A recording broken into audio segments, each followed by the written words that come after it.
Hello everyone, I'm Laura from Sugar Land Branch Library and I'm going to teach you how to make these delicious no-bake Oreo bowls. For this recipe, you're going to need 20 Oreo cookies. I'm using the regular flavor, but you can use any flavor you like.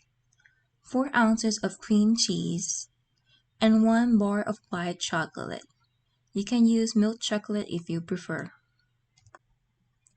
Now for the recipe. Place the cookies in a food processor and pulse until you have small cookie crumbs.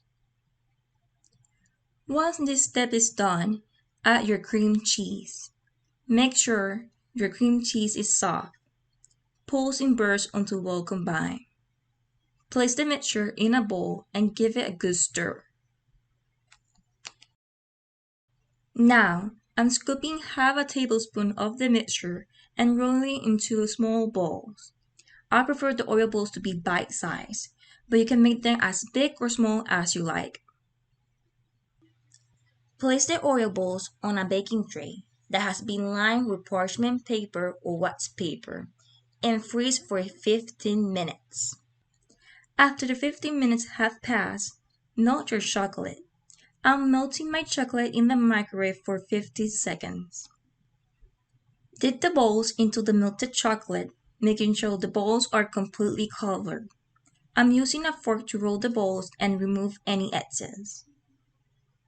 Place the Oreo balls back on the lined baking tray. You can decorate them with crushed Oreo or sprinkles, or you can leave them plain. When they're all dipped and decorated, place the baking tray in the refrigerator and chill for at least 1 hour. Now, we have our delicious Oreo balls, made with only 3 ingredients. I hope you enjoy them as much as I do. Thank you for watching.